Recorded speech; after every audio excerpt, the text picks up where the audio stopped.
tous. Écoutez, je suis ravie d'être là avec vous, surtout maintenant que j'ai retrouvé ça. Parfait. Non, c'est vraiment un plaisir de pouvoir vous retrouver tous aujourd'hui en chair et en os, parce qu'effectivement, ça fait longtemps qu'on ne s'était pas vus tous ensemble. Et puis, je suis vraiment contente que ce soit pour cet événement, de retrouver du public. Je pense que la dernière fois, c'était d'ailleurs ici. Donc voilà, je suis ravie d'être avec vous, Aude Sinet. Vous êtes responsable qualité RSE Talgo Cosmétiques.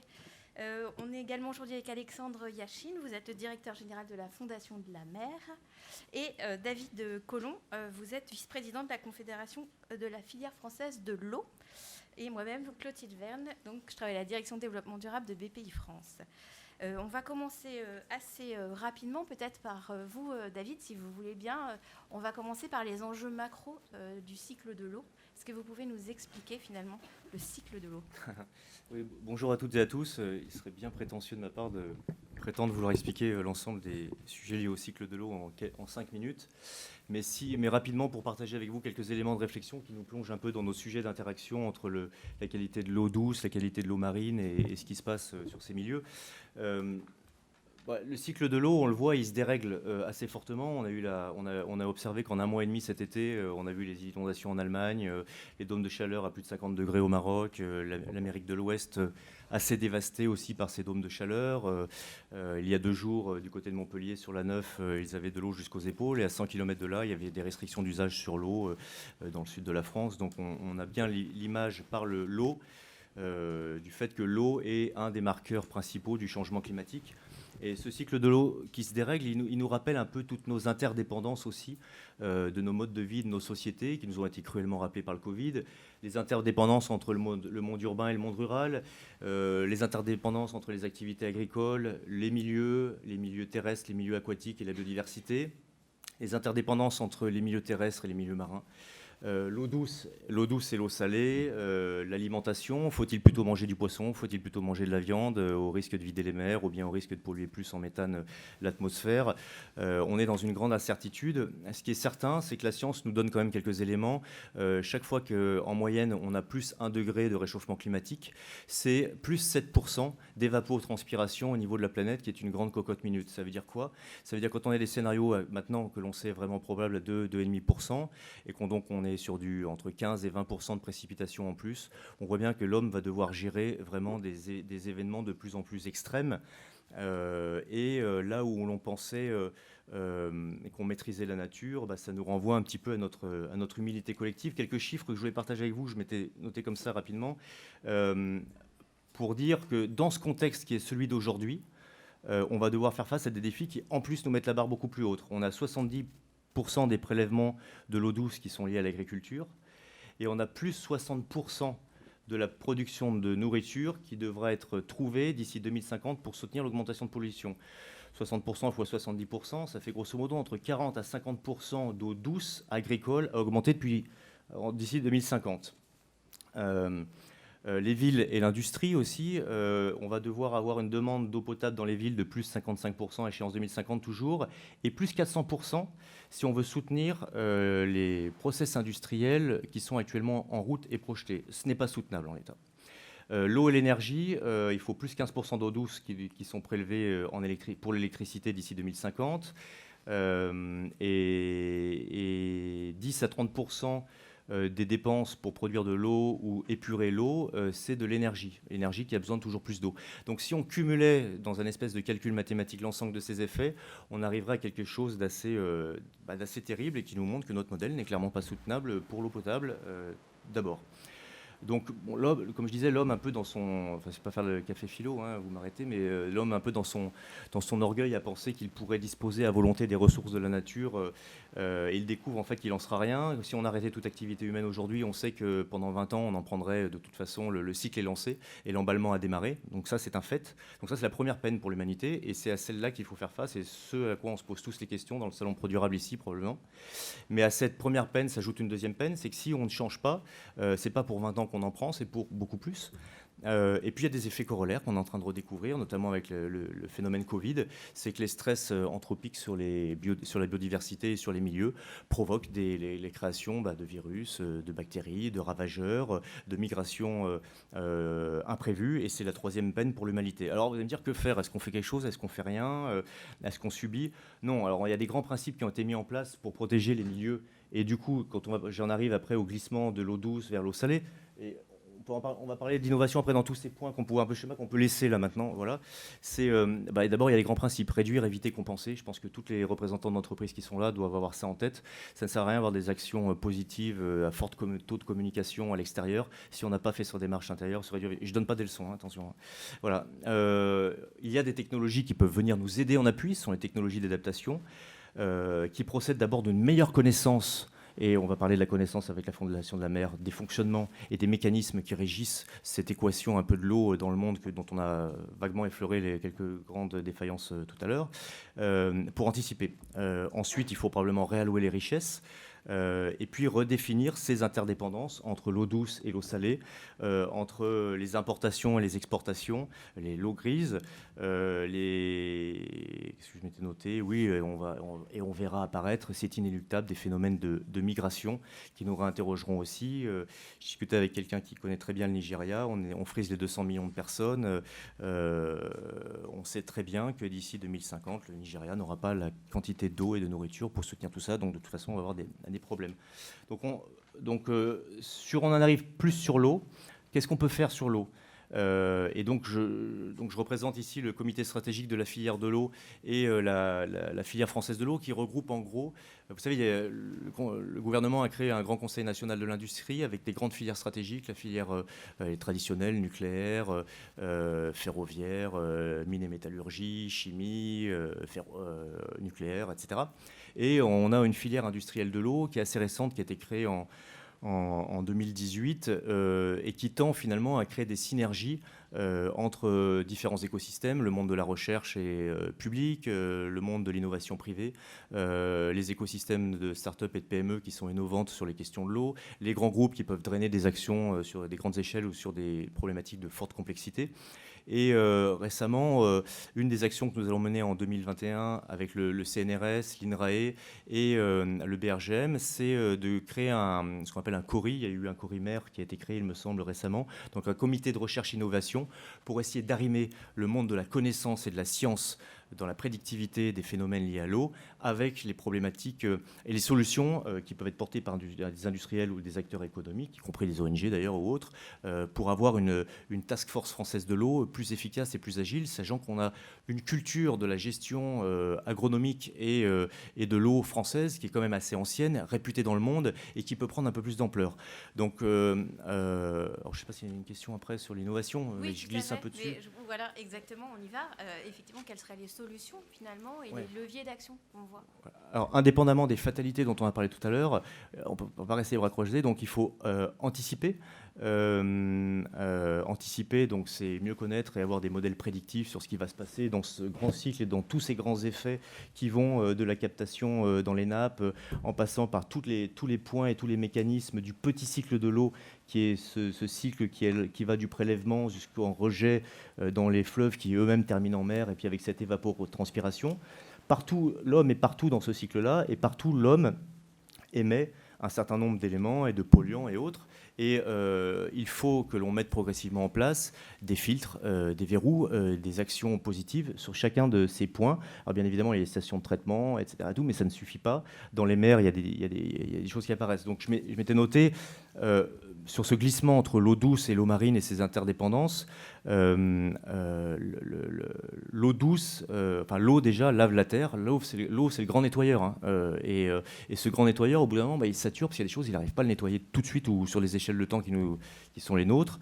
Donc on a déjà les plastiques, qui est un des grands sujets. Depuis 1950, je notais qu'il y a 8,3 milliards de tonnes de plastique. Alors 8,3 milliards, c'est tellement énorme que ça ne nous parle pas. Mais aujourd'hui, le recyclage des plastiques, c'est que 9% de ce qui est produit. Donc on a quand même un gros enjeu à faire. Sur les déchets, les mégots, les filtres, toutes les fibres plastiques qui s'accumulent, etc.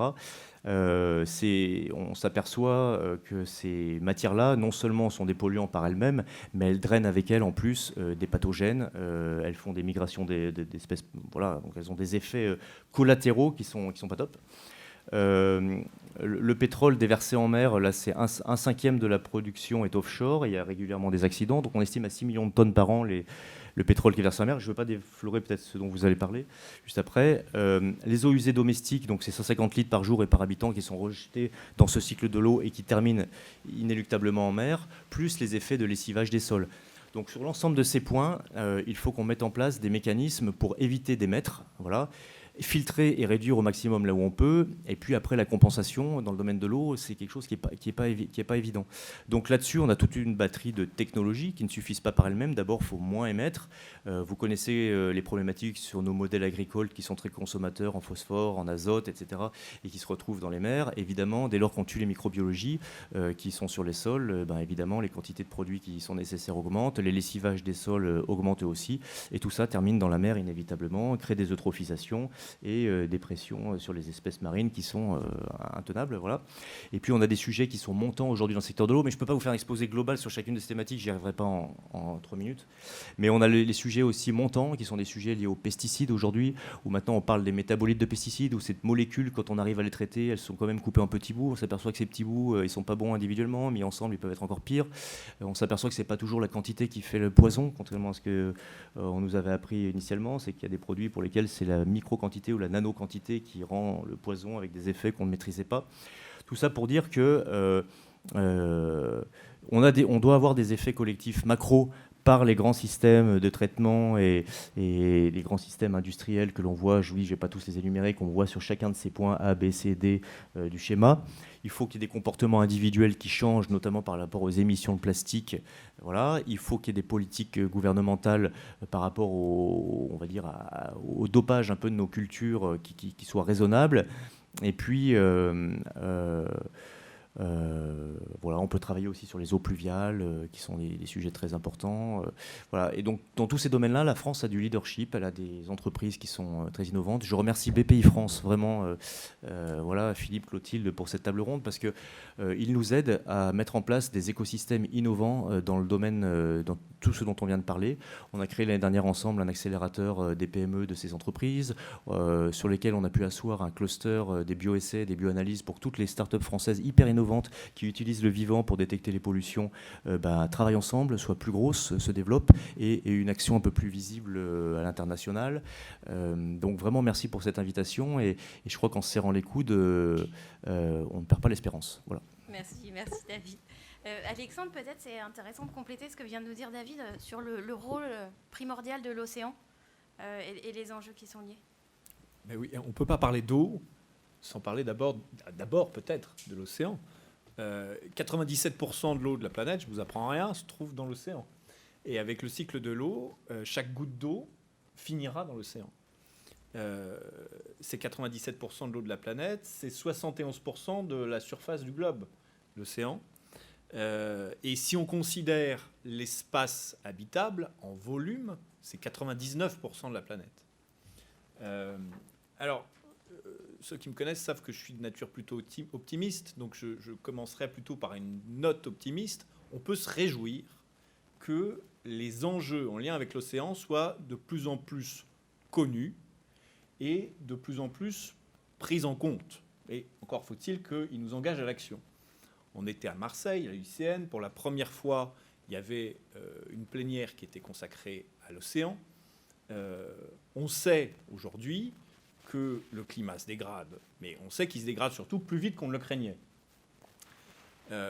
Et l'océan est au cœur à la fois de la machine climatique de la planète et c'est la première réserve de biodiversité. Donc qu'est-ce qu'on constate ? On constate d'abord l'importance majeure de l'océan, je vais faire très vite parce que je pense que tout le monde connaît cela, l'importance majeure de l'océan pour la survie de l'humanité. Parce que c'est la régulation de toute la planète qui est en jeu. C'est le régulateur du climat, c'est 30% des absorptions de CO2, c'est 50% de la captation de chaleur, etc. etc. parallèlement, on constate que l'océan est la première victime du dérèglement climatique. Les menaces sont très très nombreuses, les pollutions diverses, la montée des eaux, le réchauffement, l'acidification des océans et la pollution plastique. Vous citiez le chiffre astronomique de la pollution plastique. Ce qui peut peut-être un peu plus nous parler, la pollution plastique, pour revenir sur le chiffre que vous donniez, c'est 18 tonnes de plastique à la minute qui est déversée dans l'océan. C'est l'équivalent en poids de 3 camions poubelles. Vous voyez, donc c'est considérable. Et cette pollution, une fois qu'elle se retrouve en mer, il est trop tard. Il est trop tard pour agir, on ne sait pas la collecter, on ne sait pas faire. Et on constate que nous avons tous un impact sur l'océan, et on bénéficie tous, de l'impact de l'océan sur la planète, mais sur notre vie quotidienne. J'ajouterais ce chiffre que maintenant, et je m'en réjouis, le grand public connaît bien, ou en tout cas bien mieux, 50% de l'oxygène qu'on respire, c'est une respiration sur 2, on la doit aux océans, à l'océan. Bon. Donc on peut tous agir. Maintenant, il s'agit de passer de la prise de conscience, encore une fois, on peut s'en réjouir, aux actes. Bon. Et c'est là où il y a encore une marche considérable qui doit être montée. Nous avons tous un impact. Les entreprises, oui, quel que soit leur secteur, ont tout un impact sur l'océan. Et inversement, elles ont besoin, collectivement, comme nous tous, d'un océan en bonne santé. D'accord. Et la Fondation de la mer, son objectif, c'est la protection des océans. Quels sont les outils que vous avez pu mettre à disposition de ces entreprises pour qu'elles prennent conscience de leur impact et qu'elles soient en capacité de le limiter, de le réduire? Oui, la Fondation de la mer, elle est d'abord au service de tous ceux qui agissent pour protéger l'océan et favoriser sa gestion durable. Et nous sommes aussi au service de tous ceux qui souhaitent devenir des acteurs et qui ne le sont pas nécessairement. Et c'est dans ce cadre-là que nous avons travaillé pendant plus d'1 an avec BCG. On est parti du constat d'un paradoxe. C'est que les entreprises, elles ont de plus en plus conscience de l'importance capitale de l'océan, des liens qui peuvent y avoir entre l'entreprise et l'océan, et pourtant elles ne se saisissent pas des enjeux de l'océan. Notamment, et voilà, le tableau le montre bien, elles ne se saisissent pas de l'ODD 14. Les ODD, c'est devenu un peu la grammaire commune des entreprises, mais l'ODD 14, c'est celui qui est le moins priorisé par les entreprises. Constat. Pourquoi ? Certainement, les entreprises en dehors du secteur maritime n'ont pas conscience nécessairement de leur lien à l'océan. Elles n'ont pas non plus, elles ne savent pas comment identifier leur interaction avec l'océan, du coup, comment agir. Et enfin, il faut reconnaître que l'ODD 14 est un ODD qui est un petit peu difficilement transposable à l'entreprise. Si on regarde la cible 14.3, lutter contre l'acidification et favoriser la recherche scientifique, c'est pas forcément toujours simple. Donc, on a travaillé pendant plus d'1 an avec le Boston Consulting Group, avec le ministère de la Mer, dans le cadre d'un partenariat donc public-privé, et avec toutes les parties prenantes qu'on a réunies autour de la table en vue de créer un référentiel de reporting qui soit la traduction opérationnelle pour les entreprises de l'ODD 14. On a réuni un comité qui rassemblait des scientifiques, des experts scientifiques, des ONG, des entreprises pilotes, et puis les experts du ministère. Pour construire ce référentiel, nous avons considéré plus de 70 sources. On a regardé sur quoi les entreprises reportaient déjà, les différents indicateurs. Le but a été de faire un outil qui soit à la fois le plus complètement holistique, c'est-à-dire qui couvre l'intégralité des interactions entre l'entreprise et l'océan, et qui soit le plus simple possible. On n'a pas cherché à créer de nouveaux indicateurs, on a cherché simplement à créer un outil qui, en récupérant la data déjà à la disposition de l'entreprise, leur permettait d'abord de révéler leur lien à l'océan, et j'allais dire surtout quand elles pensent n'en avoir aucun. On est entre nous, on avait au sein du groupe de pilotes une entreprise qui fabrique des pneus et qui sont venus intéressés par la démarche, mais en nous disant je fabrique des pneus, je suis à Clermont-Ferrand, je ne citerai pas l'entreprise. L'océan, très peu pour moi, enfin très peu pour nous. Bon, vous pensez, très bien, faisons-le. Évidemment, ça a permis à cette entreprise de révéler son lien à l'océan. Ensuite, une fois qu'elle l'a révélé, de pouvoir le mesurer. C'est là où l'outil qu'on a construit avec le BCG est passionnant parce qu'il est simple, il est simplement préhensible. Et on peut, avec les indicateurs dont on dispose, révéler son lien à l'océan, du coup, le mesurer, et puis une fois qu'on a mesuré, se fixer des objectifs d'amélioration, et par la suite, communiquer sur ces objectifs d'amélioration dans une optique holistique et transparente. Dans une logique qui a été la nôtre, et ça c'est pour ceux qui connaissent la Fondation de la mer, vous savez que nous y tenons, positive de name and shine, et pas de name and shame. Ce qu'on veut, c'est aller trouver, aller identifier ce qui se fait de bien pour pouvoir le généraliser, plutôt que de... D'autres dénoncent très bien, et c'est pas notre approche à nous, et certainement elle est complémentaire de ce que peuvent faire d'autres personnes, mais dans une logique de name and shine, et qui en même temps n'est pas une logique qui nous conduit à obtenir un grade ou une notation. C'est pas ça le sujet. Hein. Vraiment là, c'était vraiment de valoriser une démarche positive. Voilà. Donc le référentiel, il est composé de 44 indicateurs en 3 segments. Tout ce que l'entreprise prélève dans l'océan, tout ce que l'entreprise déverse dans l'océan, et puis tout ce qui peut être plus transverse, les questions de gouvernance, etc. On a eu plusieurs entreprises pilotes qui l'ont testé. Maintenant, il se généralise. Il a vocation, c'est une première mondiale, donc il a vocation à très très largement se déployer à l'international. Et donc nous travaillons avec des relais dans de très nombreux pays maintenant pour diffuser cet outil qui est à la libre disposition, de toutes les entreprises, gratuitement.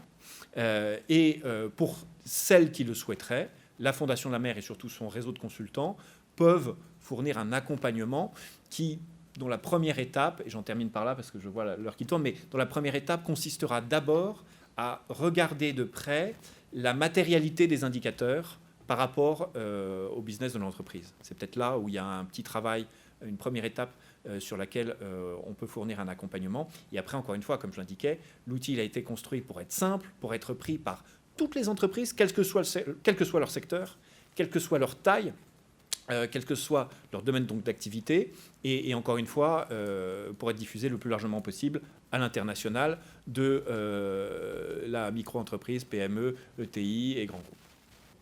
Merci. Aude, du coup, Talgo Cosmetics, le lien avec l'océan, il était assez évident pour vous et vous allez nous l'expliquer. Mais néanmoins, ce n'était pas forcément si simple que ça de s'attaquer à cette ODD 14. Est-ce que vous pouvez nous expliquer comment le référentiel vous a aidé ? Alors, Talgo, c'est une PME qui est une entreprise familiale qui est basée dans le Var, propriété de Monsieur Sirot, qui est spécialisée dans les cosmétiques d'origine marine. Et elle était fondée en 1964. Donc, pour rapidement, en fait, on crée des soins à base d'algues. À l'époque, c'était pour les premiers soins en thalassothérapie. Depuis, l'entreprise, en fait, fabrique des produits cosmétiques avec des ingrédients qui sont des actifs marins et également des soins, des protocoles de soins. Nos clients sont des instituts et des thalassothérapies.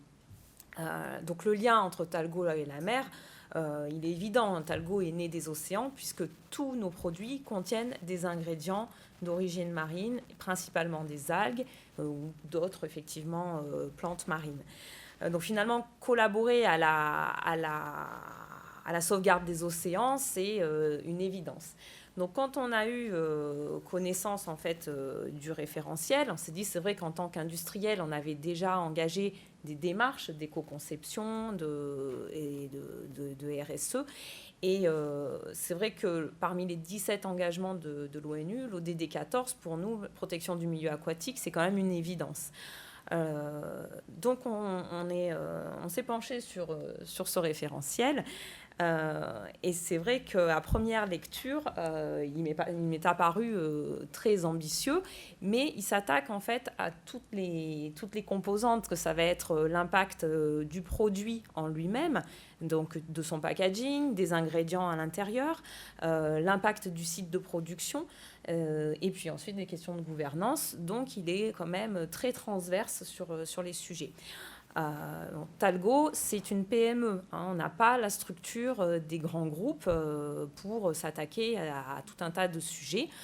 Et sur le coup, je me suis dit, bon, est-ce que c'est pas trop ambitieux? Donc là, j'ai contacté la Fondation de la Mer et il y a une équipe derrière avec une pédagogie et un enthousiasme assez fabuleux. Et on dit, non, il faut y aller, il faut que toutes les entreprises, quelle que soit leur taille, puissent se saisir de ces sujets pour effectivement réduire l'impact. Et puis l'ONU nous a bien dit, les 10 années à venir, c'est la décennie de l'océan. Donc en fait, on a été convaincus et en janvier, la Fondation de la Mer nous a accompagnés sur 4 séances de travail pour prendre en main le référentiel. Donc on a passé en revue toutes les exigences et de là, effectivement, avec l'analyse de dire est-ce que ça c'est matériel ou pas pour l'entreprise, est-ce qu'on garde l'exigence, un éclairage sur l'indicateur demandé. Et en faisant ce travail, finalement, ça a un peu dédiabolisé le référentiel. Et je me suis rendu compte qu'il y avait plein d'indicateurs qu'au final, on avait déjà. Donc, l'outil est quand même très pertinent. Les indicateurs sont assez pointus, scientifiques. C'est vrai que chez nous, ça a suscité... Pardon, vous pouvez nous donner un exemple d'indicateur pour qu'on se rende bien compte dans le public peut-être? Oui, alors, du coup, effectivement, on a un indicateur. Alors, on parlait des plastiques. C'est vrai que le plastique en cosmétique, c'est quand même un vrai sujet. Mais si je vous fais une illustration avec des chiffres simples, si vous avez 300 articles de conditionnement, vous avez peut-être caractérisé ceux qui sont recyclables et ceux qui ne le sont pas. Vous avez peut-être 50% recyclables et 50% non recyclables. Qu'est-ce qu'on a dans le non recyclable? Il y a des plastiques qui peuvent ne pas l'être, des plastiques qui ont des finitions, des métallisations, des pompes multimatériaux. Donc bon, une fois que vous avez fait votre diagnostic, vous dites bon, c'est bon, 50-50. Mais en fait, la Fondation de la Mer, elle vous dit non, l'indicateur, vous allez regarder le tonnage de plastique acheté sur l'année. Ah d'accord. Donc là, bon, il faut avoir des bases de données bien renseignées. Et là, on sort un tonnage. Alors, exemple, ce n'est pas les chiffres de l'entreprise, mais si on fait l'exercice, on peut arriver sur des tonnages importants et on se dit, ah ben tiens, j'ai 100 tonnes de plastique. Ah oui, quand même, ça veut dire que je mets 100 tonnes sur le marché. Donc là, l'indicateur, il est quand même pertinent. Plutôt que de faire en analyse qualitative, le quantitatif, il est plus complexe à aller chercher. Et puis dans ces 100 tonnes, peut-être que finalement, ce qui était recyclable, vous achetez peut-être plus de tubes. Les tubes, aujourd'hui, les filières, elles ne sont pas quand même finalisées partout. Donc, vous allez peut-être vous retrouver avec 70% de non recyclables et 30% de recyclables. Et là, c'est quand même percutant parce qu'on se dit, bon, ben, les leviers, qu'est-ce qu'on va faire? Au lieu de mettre une pompe, on va peut-être mettre un bouchon monomatériau. On va peut-être arrêter certaines finitions. Et puis, on va peut-être s'orienter sur du verre, parce que des pots plastiques qui peuvent être lourds, finalement, autant faire du verre. Donc, ça, c'est un petit focus, mais l'exercice était amené quand même des éléments de réflexion qui nous ont éclairés un peu plus et qui ont poussé la démarche d'éco-conception dans d'autres orientations. C'est vrai que ce référentiel, finalement, moi je l'ai présenté aux études, au service packaging, au service R&D technique, puisque ça va toucher plusieurs services de l'entreprise. Et il y a eu un accueil extrêmement enthousiasme des équipes. Vraiment, il y a une réelle adhésion. Parce que quelque part, dans la RSE, il y a de nombreux labels qui ont vu le jour et ils ne sont pas toujours parlants pour les clients et ils ne sont pas toujours parlants en interne. On dit oui, l'entreprise fait de la RSE, ils ont 26 000, si vous prenez la norme, vous avez perdu tout le monde. Alors que finalement, en déroulant le plan d'action de la Fondation de la Mer, c'était tout de suite très concret et ça est très compréhensible. Et donc, je ne sais pas si vous allez parler après de la possibilité de label également, mais c'est vrai que la démarche, je me suis dit, pour une PME où on n'a pas finalement forcément toutes les ressources, on s'est engagé et là, on a des plans d'action et on a une trajectoire d'amélioration et on avait finalement des indicateurs déjà en place et là, on se challenge sur l'amélioration. Donc, beau partenariat pour quelque chose finalement qui va vraiment toucher l'ODD 14 et qui est en phase avec nous, nos sujets. On a d'autres indicateurs aussi, puisque forcément les ingrédients marins que l'on utilise, on avait déjà une sélection des fournisseurs, mais là le référentiel, il vous demande de pousser des indicateurs beaucoup plus pertinents, c'est-à-dire dans ces ingrédients, quels sont ceux qui sont issus, est-ce qu'il y a des espèces qui sont avec des quotas, est-ce que vous ne pouvez pas finalement passer en aquaculture, voilà, donc ça challenge aussi sur des sujets de façon un peu plus pointue les services R&D. C'est intéressant de voir aussi que c'est une solution pour emmener l'ensemble des salariés, les différents services avec lesquels vous travaillez, dans cette démarche collective qui va chercher à transformer un peu l'entreprise, ou en tout cas limiter ses impacts négatifs. Et c'est aussi, j'entends derrière, un projet qui embarque plus facilement sur ce sujet de l'eau. C'est très parlant. Puis nous, on est basé dans le Var, donc la mer n'est pas très loin. Donc sur les sujets de pollution, même ça va être... même la toxicité des mégots, donc on embarque aussi pour que le salarié soit éco-citoyen en dehors de l'entreprise, pour le sensibiliser sur les impacts négatifs sur la mer. Merci. Aude, vous avez évoqué le label, effectivement, donc le label développé par la Fondation de la mer.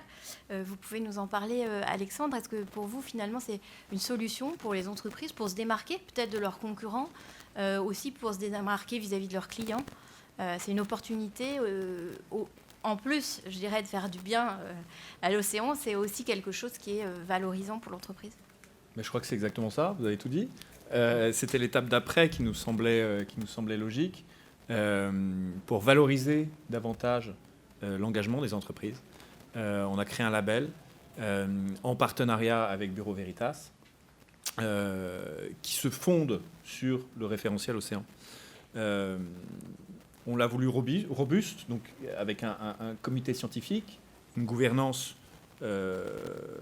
rigoureuse. Il est aligné sur tous les meilleurs principes. Il est international. Et il est engageant.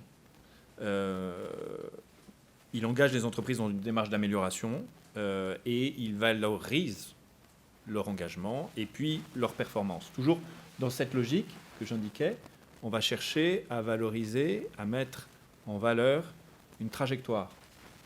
Et ça nous semble très important. Et évidemment, vous le soulignez, il présente un intérêt aussi bien en interne, très certainement, que vis-à-vis de toutes les parties prenantes de l'entreprise.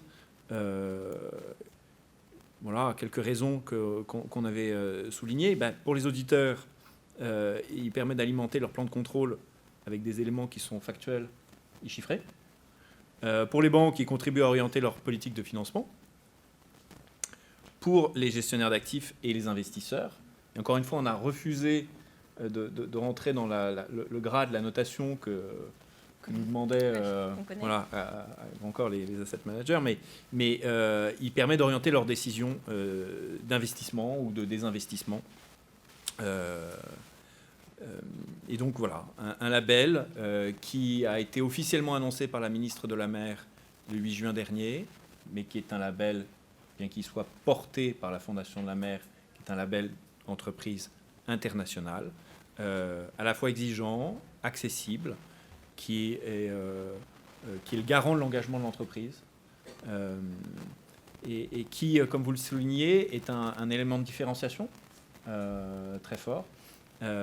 Les premiers labels seront remis à l'automne. D'accord. Je salue l'engagement de Talgo dans cette démarche. Il y a 3 entreprises aujourd'hui qui sont rentrées juste sur cette démarche de labellisation. Encore une fois, il a été annoncé le 8 juin, donc très récent. C'est très récent. Interxion sont des data centers. Ocean Winds du groupe Engie et puis Talgo. Intéressant, les data centers qui semblent assez éloignés des océans, mais qui se sont emparés du sujet.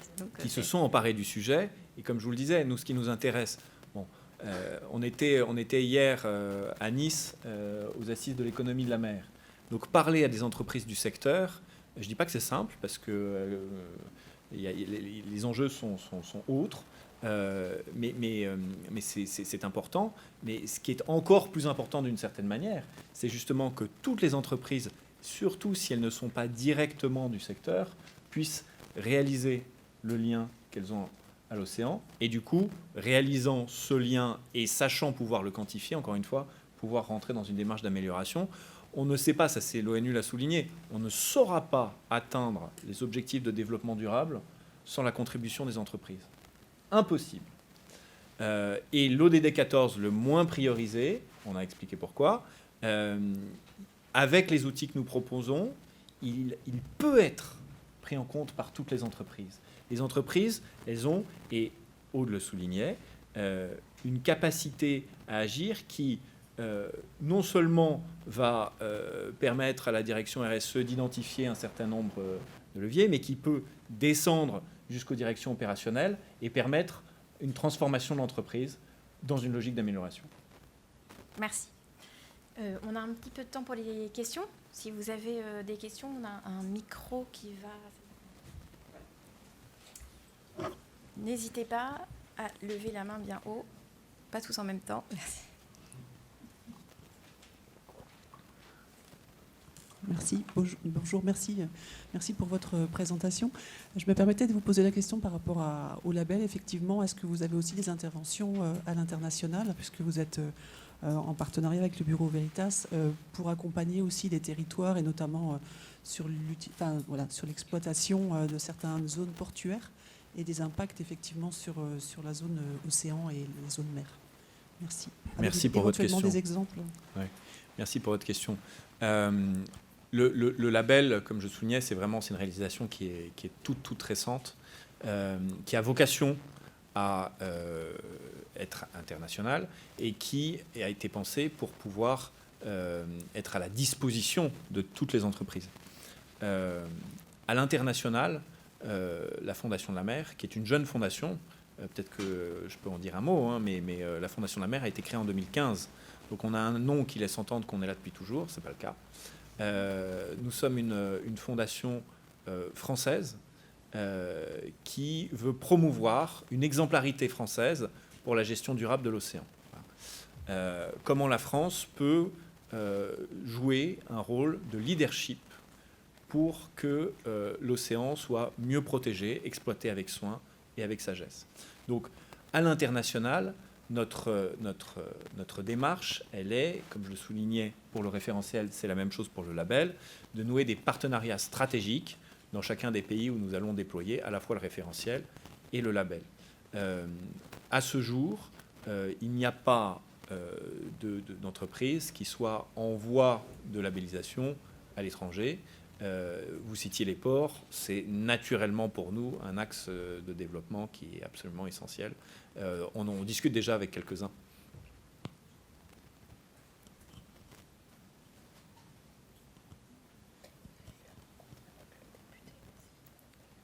Oui, bonjour. Je me demandais, en parallèle avec d'autres gestions durables, par exemple la gestion durable des forêts qui a son label, le FSC par exemple, gestion de l'alimentation durable sur de l'agriculture biologique, il y a en plus maintenant quelque chose dont on parle beaucoup, pour ceux-là en tous les cas, ce sont les paiements pour services écosystémiques. Donc là, on parle de mécénat. Est-ce que vous avez, vous aussi, l'idée de développer sur votre label qui touche l'océan la restitution de la biodiversité sur des espèces menacées par la liste de l'UICN, par exemple? Est-ce que vous pensez à faire un PSE, paiement pour services écosystémiques, lié à l'océan? Est-ce que c'est un sujet? La réponse est oui. Et nous avons, dans le cadre de la Fondation de la Mer, comme je le soulignais, notre vocation, elle est d'être au service des très très nombreux acteurs qui agissent pour la protection de l'océan sur le terrain, un peu partout. Et donc nous avons des programmes qui permettent aussi aux entreprises, si elles le souhaitent, de pouvoir agir. J'en citerai un seul, qui est un partenariat public-privé encore, qu'on a intitulé SOS Corail. Peut-être que c'est un chiffre qui est moins connu, mais la France, en termes de surface récifale dans le monde, est le 4e pays au monde. l'Australie, les Philippines, l'Indonésie, la France. Bon. Et donc, nous avons un patrimoine récifal extraordinaire. Et en même temps, et le président le soulignait à Nice avant-hier, on a des chercheurs sur toutes ces thématiques qui sont aujourd'hui à la pointe de ce qui se fait dans le monde. C'est l'une des raisons qui a participé à la création du One Ocean Summit qui aura lieu en janvier prochain. C'est justement pour que la France puisse reprendre un leadership sur ces questions-là. Donc nous, à la Fondation de la Mer, on a, avec le ministère des Outre-mer, le ministère de la Mer, le ministère de la Transition écologique, identifié tous ces meilleurs acteurs.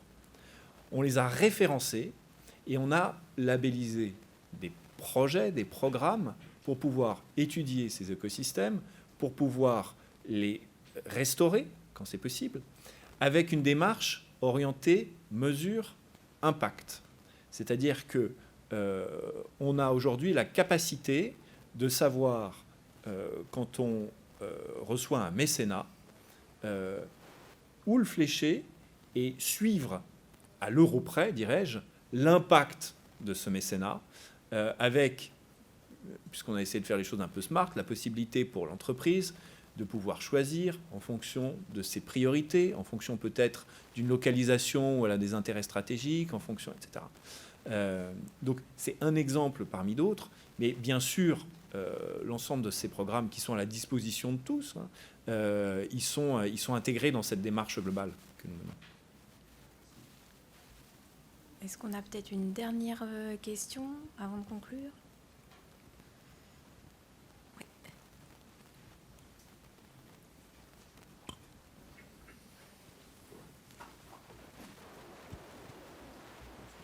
Merci infiniment. Moi, j'apprends là et je suis quelquefois, enfin, je suis en quelques termes plus optimiste qu'en arrivant, parce que l'eau est une de mes préoccupations voilà, personnelles. Donc, merci à vous de cette visibilité que vous nous donnez. Et du coup, dans cette idée de visibilité, une question peut-être voilà, assez basique, mais quel serait votre challenge, votre premier gros challenge là, que vous souhaiteriez atteindre, j'ai envie de dire à court terme, si on peut encore parler de période de temps?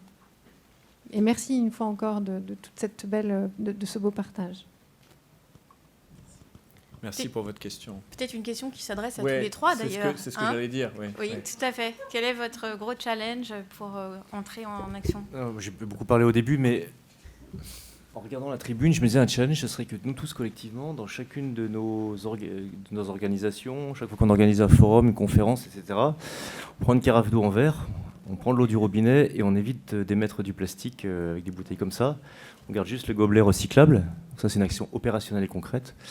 Puis une deuxième chose, c'est que la nature, elle souffre beaucoup en ce moment, mais pour ça, elle nous apporte quand même aussi pas mal de solutions. Et à l'interface entre le milieu marin et l'eau douce, il y a des écosystèmes qui ont des vertus complètement dingues quand on les étudie. Je pense notamment aux mangroves. Ouais. Et si vous voulez tirer le fil, et qui apportent des solutions et des services écosystémiques qui sont incommensurables avec ce que toutes les technologies pourront jamais produire en si forte intensité dans un si faible espace. Et si ça vous intéresse, il y a une conférence demain à 12h30 à laquelle je participerai sur les services écosystémiques de la mangrove. Voilà. Soutenez les forêts et la mangrove, ça soutient l'eau. Je vais répondre sous forme de boutade. Si toutes les entreprises que vous représentez pouvaient soutenir SOS Corail, adopter le référentiel océan et s'engager dans une démarche positive en faveur de l'océan, je pense qu'on pourrait tous collectivement être très heureux parce que les sujets ils commencent par chacun d'entre nous. Alors, vous soulignez les bouteilles en plastique, c'est quand même un comble effectivement quand on parle de l'eau. Enfin bon, mais ça c'est encore. C'est douloureux. Je ne m'aventurerai pas sur ce terrain. C'était une souffrance. Là. Et alors du coup, excusez-moi, mais est-ce qu'on peut vous solliciter pour venir peut-être au sein d'une entreprise faire voilà, une présentation, une sensibilisation Ok, parfait. Je n'en doutais pas, mais je préfère quand même poser officiellement la question. Merci. Dans le référentiel, il y a une exigence qui est aussi, quand on est entreprise, quand on se saisit du référentiel, dans les exigences, on doit aussi prêcher la bonne parole. Donc en fait, on doit, sur notre chaîne de valeur, nos fournisseurs, on doit les sensibiliser également à l'ODD14 et au référentiel. Talgo, on est entreprise cosmétique, on a des professionnels, on est adhérent à la FEBA, au COSMED, qui sont nos associations de représentation.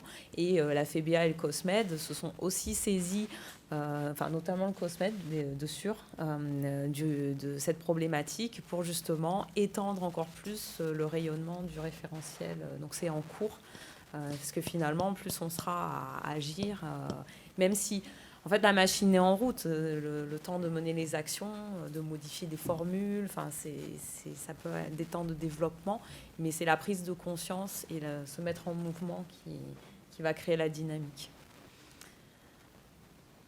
Super, merci. Merci à vous.